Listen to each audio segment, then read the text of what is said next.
All right, welcome back to part 2 of your student teaching intro videos. So our suggested student teaching timeline is what we see here. We are looking at the column that says 15 weeks. We're doing a 15-week student teaching.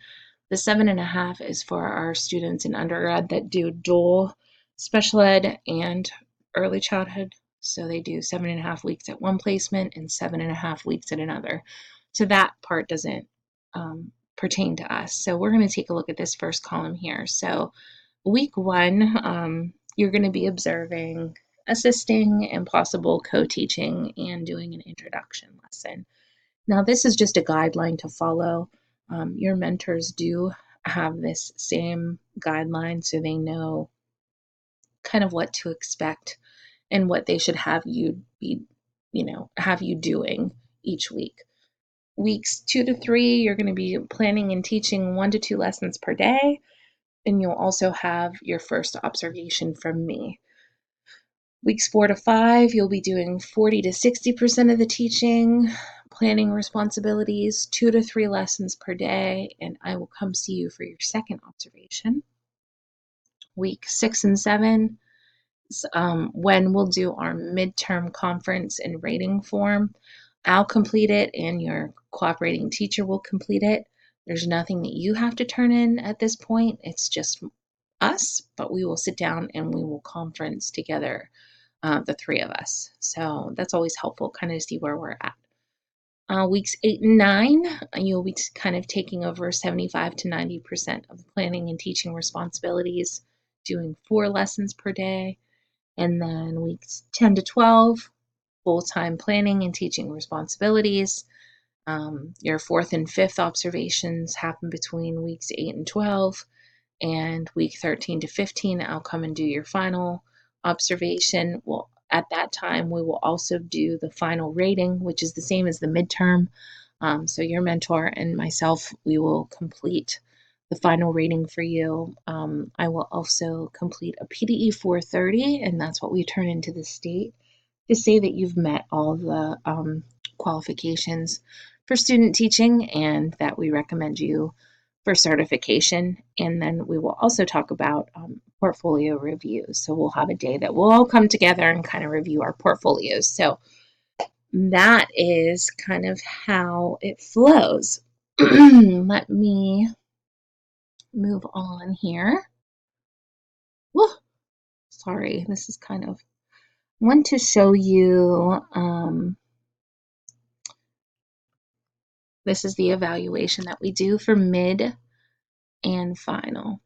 So you'll notice the domains of teaching. Domain 1, planning and prep. Domain 2, classroom environment. Domain 3, instruction. And domain 4, professional responsibilities. Now, just so you know, this rating scale is different for everyone. 3 is you're outstanding. You don't need help with anything.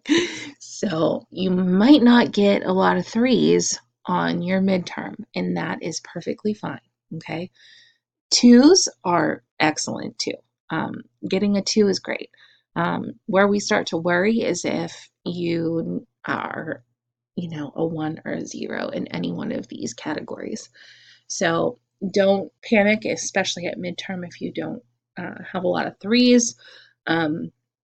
You'll find when principals come in and observe you when you have your own classroom that using that Danielson framework, which we're also using for student teaching, that's the domains 1 to 4 here.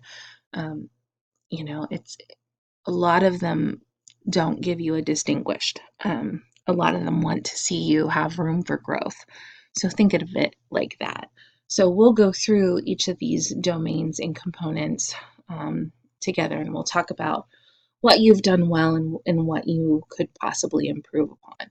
So that is what the cooperating teacher and myself will fill out for you.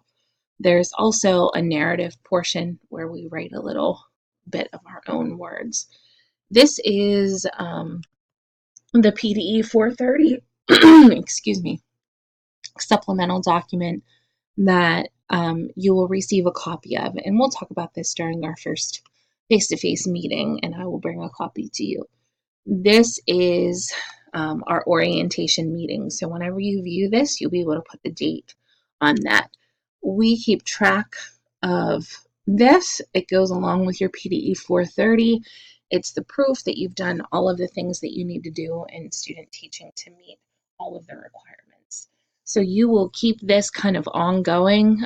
You can handwrite the dates in as to when you do each one of these things. It talks about your unit plan. It talks about your schedule. It talks about behaviors, organizing your materials. It talks about bulletin boards and instructional delivery and technology, and also gives you a place to put in the dates that I come see you, and I can initial those as well. So this will be collected at the very end when we do our portfolio presentations. So this is a very important document for you to kind of keep up with during student teaching. Another thing that you'll be able to do during your first week is this beginning activities checklist. Let me make it bigger here. I will email you this. You guys can print it out. This is something that you can do to get familiar with the school building and all of the things that go on in the building, all of the things that you might need to know, policies, different things like that. You'll sign it and your cooperating teacher will sign it as you go through it together. So it's something for you to work on during that first week. So that's the beginning checklist. We went over the evaluation. This is going to be your guiding everything basically for student teaching. Let me reduce that. Here we go. And I will bring you a copy of this. This is what I use when I come observe you. I take a look at all of these different areas and I will write, things that I see that are going well and things for you to think about. They're not necessarily negative things. It might be something that pops into my head while I'm watching you, or things that you could try next time you're teaching. But this is what we base our observations off of. These are all the look fors. So in domain 1, planning and prep, I'm looking for all of these different components. So domain 1 is the domain. 1A, B, C, D, E, and F are all the components of the domain. So when we talk about our online teaching portfolio, and there's a whole module that kind of explains that, and we'll be able to talk to you about that face to face as well when we come out and visit. But you will have 2 artifacts for each component. So you'll have 2 artifacts showing me that for 1A, you can demonstrate knowledge of content and pedagogy. For 1B, demonstrating knowledge of students, you will have 2 artifacts. Maybe it's a survey that you did with your students. Maybe it's the intro lesson that you did to get to know them. 1C, setting instructional outcomes. Maybe that's you're talking about standards or PDE's website SAS as a resource. A lot of these are interchangeable. So something that you use for 1C, somebody else might use for 1D, and that's okay as long as you can tell me why you put it where in your portfolio. We'll be good to go. So the portfolio is a huge deal. It's something that you're going to be working on the entire time. I will be nagging you and bugging you about it, and I will help you through the process. But you will need to really familiarize yourself with Charlotte Danielson's framework for teaching. I will have samples, portfolios for you to look at. You will use this as a guide, and you will have 2 artifacts for each component of each domain. So it's a lot of things to collect. I suggest making a folder on your desktop that says domain 1, 2, 3, 4, and start putting stuff in it, like lesson plans, Pictures, take lots of pictures. When I come in and observe, I will take pictures of you teaching because I know that's hard to do and to think about when you're teaching. So I will do that and either text them to you or email them to you so you have them as well. So this is a biggie. I will print you one of these. I will bring it to you. I carry one around when I observe. Okay. Um, Photo consent and release form. This is something that you're going to want to ask and see if your school already has photo consent and release. You do not need to do this for your kiddos, but if they want you to have one, it's something that you may want to do to be able to use your kids' photos. And the unit plan. Well, let's look at the lesson plan template real quick. Many of you are familiar with this. It is extensive. I've had a lot of you in class, so I've been able to give you feedback. But what's really important on any lesson plan is that obviously you have your name and subject and grade, but that you have your PA standards listed. Big ideas and essential questions. Some schools require that, some don't. Eligible content is only for third grade and up. So if you're not in the third grade classroom, you do not need to concern yourself with eligible content. Objectives do need to be included. Your materials are always helpful. And then opening body and closure of your lesson. It's also really important to list any accommodations and modifications for your students. And this should also include differentiation in the body of your lesson.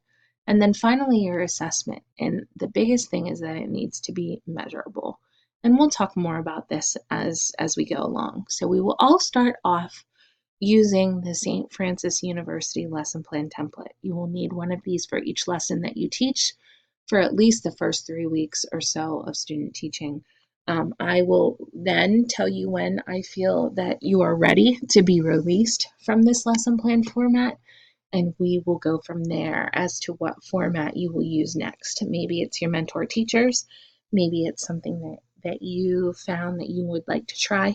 I think it's very important for you to try other templates for lesson planning because most school districts don't look this extensive. So I want you to be familiar with different kinds of lesson planning and the different expectations that you'll see in different school districts. Then that leads us to the unit plan. You will have one unit plan in your student teaching, and this is the unit plan cover page that we use. This is a Project Max. It basically is an overview. You kind of explain each thing, each section here. It is also highlighted, so you'll be able to kind of know what you're supposed to put in here. You'll see the information in italics. It also goes through the different domains of teaching, so that's kind of nice. This is kind of your outline of what your lesson plan or your unit plan will look like for the week. So what I want you to do is think of a theme and take that theme and put it into a week's worth of lesson plans. You will have to attach your lesson plans to this. This is not your lesson plan. This is more of a cover sheet, an overall general unit plan. So there will be 5 lesson plans attached to this. Maybe you're going to do weather. Maybe you're going to do presidents. Maybe you're going to do a particular story and reading or a genre like poetry. It's going to be up to you and your mentor as to what you do.